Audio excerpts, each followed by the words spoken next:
Hello and welcome to our Midweek podcast. My name's Jerry Hendricks. I'm sitting here this morning with Teak Hamilton. Good morning, Teak. Good morning, Jerry. Hey, Teak, did you know it's hotter than the 4th of July out there? Yeah, it's pretty hot. It is literally. Hang on. Siri, how hot was it on the 4th of July? Sorry, I can't get past weather information. Thanks a lot, Siri. We didn't rehearse that, and she was no help at all. But she'll tell you a dad joke. Oh, is that right? Well, I should have gone for that.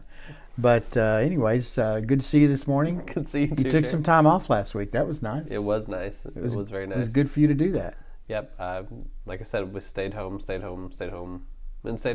Yeah. It was good. Kind of sheltered at home. Yeah. Read a lot, cooked out a lot, walked a lot, played golf once. Right. Good deal. Well, And that was hotter than the 4th of July also. I bet it was. Well, everything. I don't remember how hot it was on the 4th, but it wasn't as hot. No. This is record heat, and it's been pretty crazy.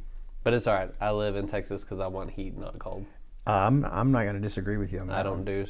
I'll do snow when it gets to Texas, but I'm not a fan of going like snow skiing and stuff like that. No, I don't like cold weather at all. Anyways, well, here we are back in our studio with our producer Kelsey. Hello, Kelsey. And we've had a couple of weeks behind us. I guess you exited. We haven't talked post P3 Live, Okay. but that seemed to go well, and a lot of was people good. have responded well to that. It was. It was fun. And hopefully people still checking in. You can find that on our YouTube channel. It's the best place, isn't it, to get to that? Yeah, to be able to put it up on TV and let the kids watch it. That's Right. probably the best place. So if you run out of things to do with kids at home, try that over and over, and that ought to work pretty good for at least a little while. Just mix up the days. Yeah, you can mix up the days and have a good time. I guess we podcast the week of that P3 was airing.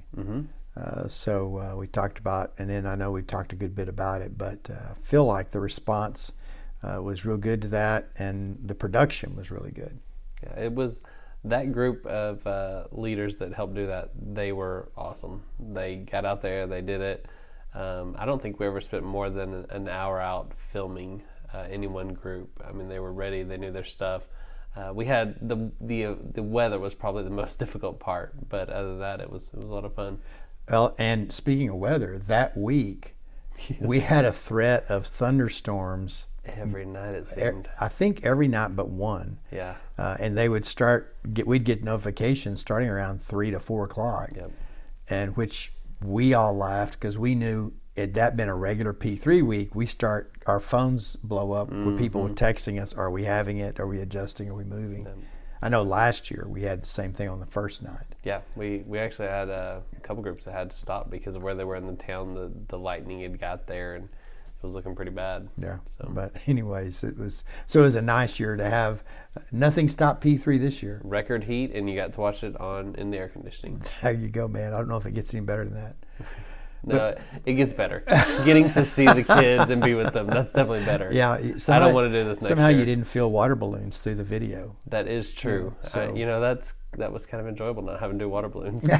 Our water. I don't guess we did water games at all, did we? No, not really. It was more cooking oriented this year. Yeah. Well, I'm all about that. Yeah. Anyways. Because I'm not a water balloon person. I don't like water balloons. They hurt. Yeah. Well, it was a good week. Appreciate all the work that you put in on that. I don't know the rules on editing, but generally I think they'll say that for every minute of footage, there's X amount of minutes or hours involved in editing. And you could probably attest to that there's a lot more hours in editing than there was in videoing. The editing and the uploading. I mean, that takes forever. waiting. I mean, like uploading one of our podcasts doesn't take near as long. But when you're uploading something that's 45 minutes to an hour long on 2 different deals, it takes forever. Well, one of the best things for me that came out of P3 was our theme, Live Abundant. And I decided at some point in the urgency of having to decide what I'm going to talk about on Sundays, Right. that I would go ahead and pivot and continue that series in light of some Old Testament people that we're probably, for the most part, pretty familiar with, and just share their stories. And this last week we talked about Daniel in the first chapter of Daniel, and then the previous week we talked about Joseph. And then this week we talk about Abraham. I like Abraham. Abraham is going to be fun. It's hard to take those stories and condense them, because you realize as you're working through it that you're just leaving out so much information. Yeah, it's like what, 20 chapters or something. Yeah, it's a ton of. It's a really, but hopefully our folks have kind of jumped into reading those stories, because I think there's obviously you get more of what we know is the up and down experience that they had. When you're talking about a context and a theme of learning to live abundantly, sometimes we just look at that as an upward trajectory. Right. And in reality, we know that it's a lot of ups and downs, a lot of encouraging things, but also some challenging things and disappointment sometimes. Yeah, it's not all rainbows. Right. That was why I started with Joseph, because I felt like his story kind of pictured or mirrored that in the best way, with his brother's hatred for him, and then selling him into slavery, and then even once he got into the king's court and house, it was still an up and down experience for him. But that's the way the abundant life is. But it's seeing ourselves through that we continue to learn and to grow and stretch ourselves. I think what I've learned through P3 and through these last couple Sundays, abundant life is more about presence of God than it is about our circumstances. It's that God is with us through whatever our circumstances are, the good and the bad. It's not necessarily that we're going to go out and find, $2 million on the sidewalk. Right. It's that God will be with us while we're walking on the sidewalk. Right. My mind darted off to something when you said that. $2 million on the sidewalk? Yeah, I was thinking about taking a walk. Anyways, but I'm not going to do that because it's too hot out there. I already got my walk in for the day. Yeah, it is hot. Y'all walk in the evenings though, right? We do. Last night we walked, Stacey and I walked about 10 o'clock, trying to get a chance to see the comet.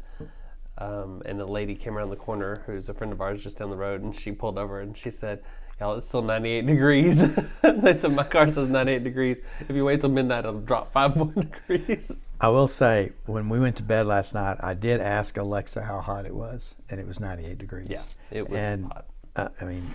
Which I guess with today's theme, it would just let us know that Alexa's far more reliable than Siri is when it comes to weather. There was a breeze last night, but it was like a hot breeze. Like there was nothing out. That's been one of the things that's helped is the wind, because a lot of times when it gets real hot like that, it just is still, and that's pretty hard. But so yeah, last week we talked about Daniel, and his story was a little bit different, where he really kind of demonstrates, and I felt like a strong way, what the things that we can do ourselves, the decisions that we make to live abundantly, and as far as his discipline and his faith. And the physical discipline wasn't so much that he cared about his training, but it was really in his belief system that led him to that. Right. And then he just rose to the top because he was, met all the qualifications, and was just one of those shining stars in the Israelite company that had been captured. So it was a good story as well. Abraham, I think the focus that we have this week is how he was willing to follow God, how he left everything, or he gathered up everything that he had. He didn't leave it. He gathered it up and followed God and didn't know where he was going. Right. And I think that's a whole different picture for us when we think about living abundantly. A lot of times we kind of, you gave us that mental picture of finding money on a sidewalk. We want something really visible, really tangible. We can mark it down and we can go on. And faith is not that easy. It doesn't work that way. And a lot of times it's just packing up everything we have and seeing what God has next for us. It's like the quote you used talking about lights on a car, headlights on a car. Right. It gives you enough sight to see to get safely down the road, but not to see all the way to your destination. Right. And it does keep a dependency, or it reminds us that we want to be continually dependent upon God for His provision for our life, for all parts of that. So anyway, it'll be another good Sunday for us. One of the things we've been talking about is this week through a lot of our meetings is how the church is changing. Mm-hmm. I think we have to acknowledge that we are changing. Right. That it's not going to be a situation where we go back to what we used to be. If we do, then we miss something. Right. We miss an opportunity in this pandemic.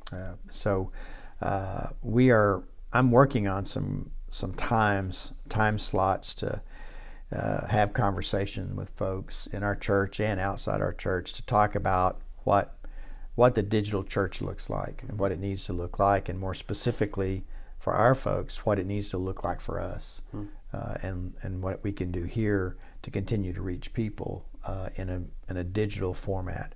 Right. And so we have talked about some things. We've acknowledged it, that's kind of what another piece for us in working through all this, the way the world has changed. But also we've kind of started maybe even brainstorming some ideas or ways that would work out for us. So maybe you'll be looking.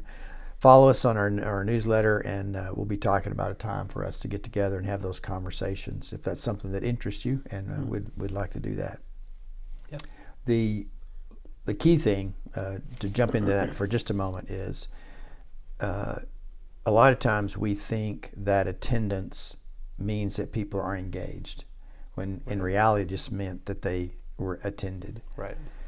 And what we're really hoping to do is to open up and discover what it means for a disciple of Christ to be engaged in the process of growing their faith. Right. And I know within the kids part, y'all are doing worship, grow, serve, the 3 parts of our process for loving others. And so I think that there are people in our church that have already begun to utilize some of the tools that we have that keep you in a framework and a formation of growing your faith. Right. And so we want to talk about that. We've talked about it some in and out of our podcast, but we really want to kind of niche down on that, and so that we, as a growing group of disciples, understand more and more what that looks like and how we do that. So, and I guess, and maybe in some sense, we're talking about how we discover, worship, grow, and serve in a digital world. So anyways, I read a book over the weekend. It's called Celtic Way of Evangelism. I started it, and then I started on St. Patrick's Day, then I put it down and read some other books and came back to it.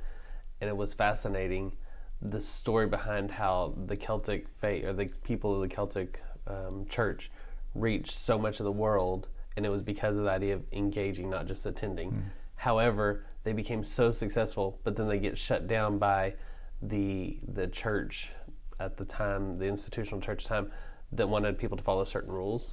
And it was much more of an attendance type thing. Well, you need to do this, and it was stagnant because it was based on just being there or just doing certain things, whereas the Celtic faith was more engaged people and engaged communities. It spent time alone with God, but for some reason the institutional church was like, no, you need to follow rules if you want to follow God correctly.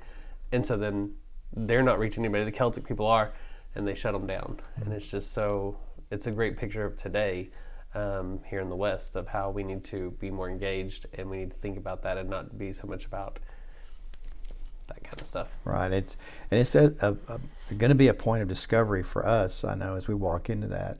And so anyways, I'm really could do another podcast now that we've started that conversation, but I think we better not. This is about the length that we shoot for, so Kelsey is doing this. Anyway, I wrap it up. We appreciate you listening in and letting Teek and I be a part of your life this week, and look forward to being with you on Sunday, whether it's live stream or in person. So we'll see you on Sunday. See ya.